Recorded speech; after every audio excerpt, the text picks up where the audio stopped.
The world is changing, and we're facing challenges like we've never done before. Deforestation, pollution, and the decline of our soil quality, just to name a few. But amidst all the destruction, some people are returning back to living in harmony with nature, and they inspire others to do the same. This video is about one of those inspirations. Meet Steven. 8 months ago, I visited Steven's farm in the Dominican Republic. In just 8 months, he turned a hostile and rough property into a productive oasis of fruit, veggies, and good vibes. The video I made of his farm gained a lot of attention, and I received messages from all over the world. And today, I'm back at Steven's farm to see how things have changed. What are his challenges? What are new projects that he has started? What new techniques has he developed? Together, we'll discover how Steven and his family turned a vision into reality, leaving a long-lasting impact on the world. Welcome to Viking in the Jungle. How have you seen the growth on your land? Well, until the last 3 or 4 months where it's been super dry here, everything was growing crazy. Now we have a lot of water and we've been watering, but it's just not the same as a good solid rain. Yeah. And we don't have any automatic systems. And we're designing a system now, as you and I spoke about, and pricing it all out. And we're gonna, these raised beds and the shade cloth area over there, we're gonna put 1,900 feet of drip irrigation in it. Yeah. And so kind of excited to get that going. It's gonna be a lifesaver. Yeah, and it'll save a couple of hours a day. So this is aged cow manure. Here they call it estiércol. And we use it for compost.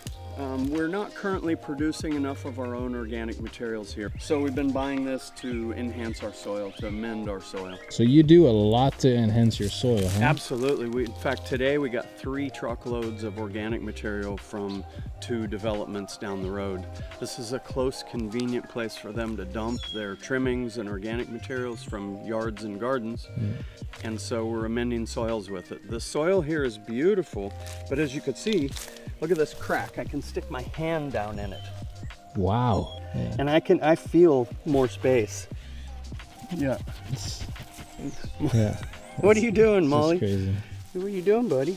So we're amending the soil constantly. And as you see, the entire farm is just filled with wood chips, but obviously you would love to have much more. Oh yeah. Everywhere you go. Yeah, well, that's the goal. Now, this particular shop doesn't use any treated wood, and this is just beautiful. There's a tiny bit of pine in there, not pressure treated, but the vast majority of it is hardwood.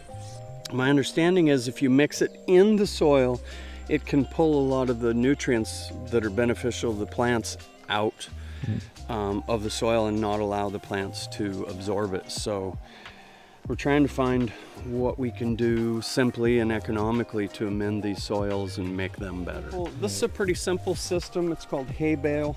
We are always wanting to try different things. So these are just bales of hay sitting on their edge so that the fibers are facing up. You put a line of soil on it and you water it for 3 to 4 weeks before you plant it.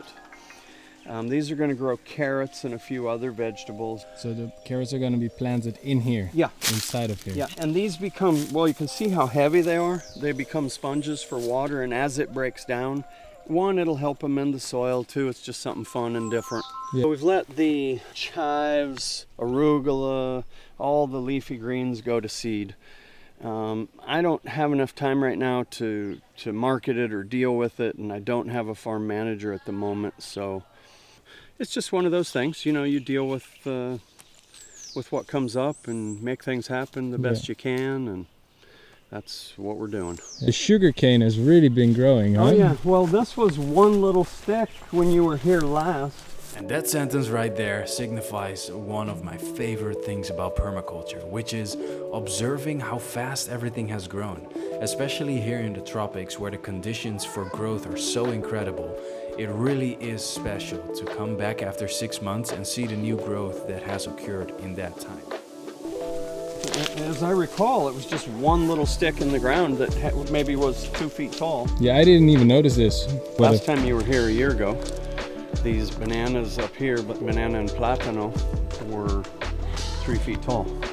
That bamboo was about 3 feet tall when you were here last, and now it's 23 feet. Right. Okay. I like to let my bananas, I'll call it tree ripen. Right. So we just ate the last one off of it today. That needs to be chopped down and eliminated. And you can see 2 more small racimos here, but they're small because it's been so dry. Now this is a hole about 3 feet deep. This mound was made from the soil out of that hole. And I realized recently that we made a mistake here. These banana trees should have been planted closer to the inside of the circle so they can take more advantage of the materials that are breaking down and the moisture that's in the circle. But live and learn. You know, it was a little detail we missed. So plant them on the inside of the circle, exactly. Are those mulberries? Oh yeah. They've been growing big time. They were a foot tall when you were here last. Look at this. Look how big they are. That was a foot tall a year ago, approximately a year ago when you were here. Yeah. So that they're not so lanky like this. Yeah.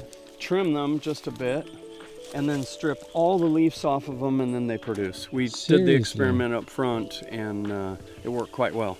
It seems to me that if you rip all the leaves off, it will die. But well, I think what the plant is doing is saying, oh, we have to produce seeds. We're drying up or we're gonna die. I don't know the exact reason for it, but I think it's a well-known way to make a fruit. Interesting. There's a chinola back in here. You can see that's what that is. Oh, that bush over there. Yeah, this vine with the beautiful this flowers. entire thing. Yeah, come and look at this. Wow. Yeah, look at this. Isn't that pretty? That's a chinola or passion fruit flower.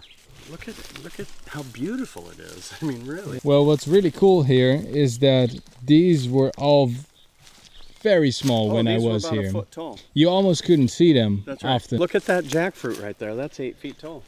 And that was a foot tall 17 months ago. That one, right? And there's one back behind us here that has fruit all over it. Yeah, it's crazy. Isn't that? We wanted real density in our fruit trees. If it's going to be a big tree, we're about 3 meters apart. If it's dwarfs, we're 2.5 apart. This citrus, I don't know what kind of a tree this is, but it's got big spines. Smells like yellow lemon, but I could be mistaken. Yellow lemon. Oh yeah, it smells wonderful. I mean, I don't know that you can say yellow lemon, but I know I planted a lot of yellow lemon. So. Whoa. Those are squash. And that's a 10 or a 10.5. That's a beautiful. Wow. And it's just, I could probably harvest it today, but I'm gonna let it go one more day. And there's a few of them in here. Oh yeah, I see that there as well. These are little guayaba tree right here produced hundreds of fruit. And the juice that you had a little while ago came off that tree. Just this tree. It's not even that big. You're right. Funny thing is, when it was producing it, it was a lot fuller and looked a lot healthier. Right. Well, this is definitely more lush than the last time I was here. Oh, jeez, look at through here. There's hundreds of chinola. We can work our way. Isn't it great to have vines like these, full of passion fruit? Oh yeah, look at on the ground over here. Yeah. I'm gonna plant those over there. Wow.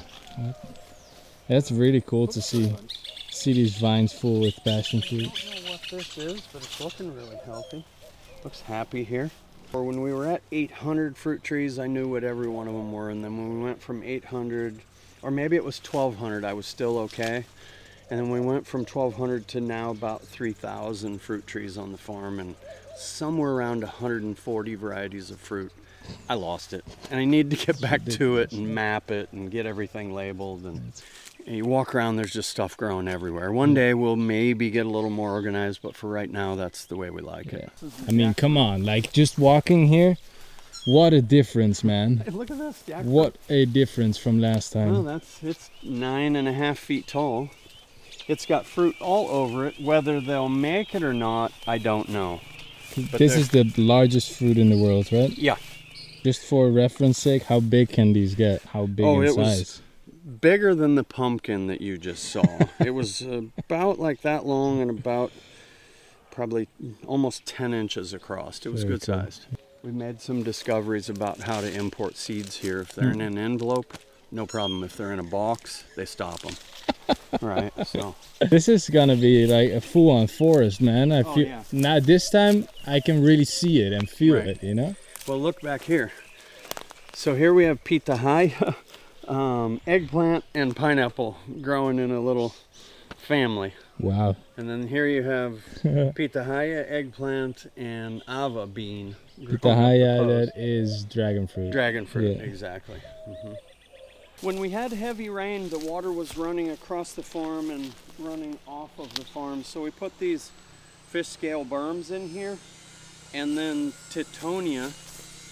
They're so easy to grow and they're a chop and drop. So that'll be part of our organic material moving forward. But what we're looking for is to slow the water down and have it soak into our land. It was a jungle when we got it, and it had all of these spiny, well, not these, but these spiny trees over here. Yeah. Called aromo.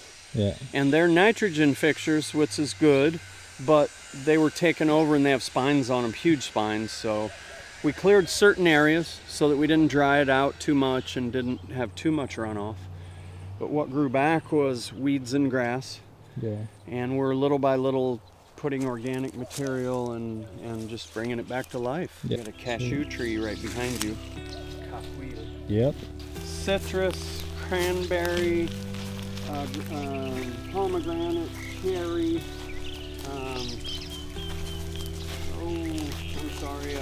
custard apple, guanabana, níspero. Back behind you is cashew again, a variety of other plants through there. The cherries love it here, even during this dry, they're doing good. I expect by next year this time, we'll have lots of cherries. Cool. But what we've got here is about a 2.5 foot deep trench. And this is the material from it. Now, we didn't want it to get all dried out and kill any biological creatures that are in it, so we covered it in sawdust. We filled this with logs and things from the organic material we've been receiving, and we're just waiting for a load of some finer stuff to come, which I think we got today. And we'll put some fine stuff over it, and then we'll move this dirt back over it. This one's already done. Oh, that is already one of the trenches? Yeah. Okay. And this dirt will come over that. And we actually put some sawdust and leaf litter in the bottom of it to kind of absorb water and help get the process started. Why are you what's this called and why are you doing it? It's called Hugelkultur, and it's a German system of farming. It helps you get rid of materials you might not want on the farm, and two, it breaks down and rots, becomes a sponge and a home for organic matter in the soil, and creates a raised bed as well. Once it's under the soil and it's wet, I think it'll break down a lot faster than it would out in the sun. Right, Yeah. okay, yeah. You know, we're just playing. We're just trying to have a good time and produce some good stuff. And this is our vivero, or nursery. Beautiful. But you have a lot of plants here now. Oh man. This is really a lot. We plan to open the vivero in probably the next 3 or 4 months and start selling some rare fruit trees and things to our neighbors. The goal is to get the farm sustainable, so this is one way to raise some capital to pay the staff. This is a mahogany forest behind me, and these are mahogany trees that we found in a spot that wasn't convenient, so we potted them. And kind of exciting. Fish scale berms, we'll call them, to keep the water from washing the soil away and keep it from running across our lower road and doing any damage there. It's almost like mini swales. Yeah, they're swales, exactly. Fish scale swales. Or Farmer Paul is what we called him, and he was a permaculturist from Vancouver, BC, an older guy. He was planting organic and doing all kinds of stuff that just intrigued me in the farming area of farming. And I said to my wife, I'm impressed, and look at this fruit and taste this fruit and taste these veggies. And she said, wow, that's pretty cool. And so I later got a certification in permaculture and hydroponics or aquaponics. And this was a dream for 7 years. And just under 2 years ago, we found this farm. It was really meant to be. Found this farm and bought it, and it's 3 minutes to my job. Right. Excuse me. Which I love, don't get me wrong. 3 minutes to the job, which makes it convenient so I can come and go and be home quickly. And Yeah. And do you feel like does it give you fulfillment to have what you have right now? I think it does. You know, my wife and I were talking about that a couple of nights ago, and you know, it's a lot of work right now, and I think it'll always be a lot of work, but once it starts producing, I think the fulfillment will be at a higher level. Got our little bucket. Got our macuto, handmade Dominican or Haitian bucket basket. Kind of cool. Very cool.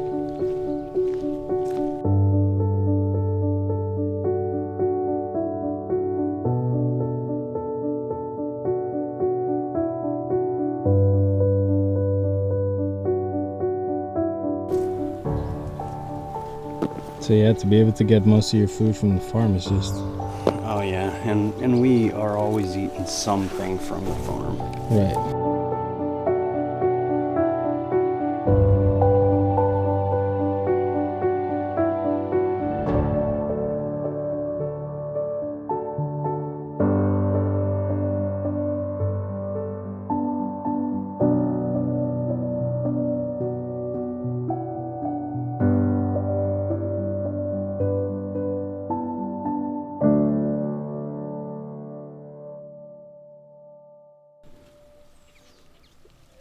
What a peaceful life, huh? To be just picking. Oh man, I love it. Eating high quality organic foods. I mean, that's not all I want to do. I do have a bucket list, but Right. it's one of the many things that I want to do. As a final thought, I'm just curious, what is the biggest insight that you got from managing this in the past year? Well, we planted big and didn't have the infrastructure to deal with everything that it produced. We had a farm manager, he left, and everything that he had planted, we just started giving it away left and right. And, you know, that's kind of a costly thing. We like to share, but, you know, part of the objective is to make it sustainable. In order to make it sustainable, you need to sell some of what you produce, and then share some as well. So would you say that the next upcoming year you're focusing a lot on creating the systems to be dealing and managing with all this? Probably not in the next year. The objective in the next 12 months is to grow smaller quantities of a larger variety so that we and our friends can enjoy the fruits and vegetables of our labor. Good hunt. Nice, right? Oh wow. That looks great. Got a bunch of gustoso peppers that are really pretty and really tasty. Not hot. These are hibiscus leaves, and they just kind of add a sweet dimension to any salad. What a salad, man. Right. So yeah, kind of exciting. And some dill, some parsley, some cilantro, some variety of different organic tomatoes, pepper, and a couple of chinola. You can't buy this kind of love, you know what I mean? You know? Absolutely. So there you have it, a brief update of one of my inspirations on this island. We've seen the challenges we face as people on Earth, but we've also seen incredible efforts of people breaking free from old patterns to create a better world for them and their loved ones. And if you ask me, that group of people is growing by the day. My wish for this video is that somehow it sparked hope, inspiration, and the courage in you to take your own steps towards a fruitful future. Because what else is there to do? Thank you for watching Viking in the Jungle, and I'll see you next time.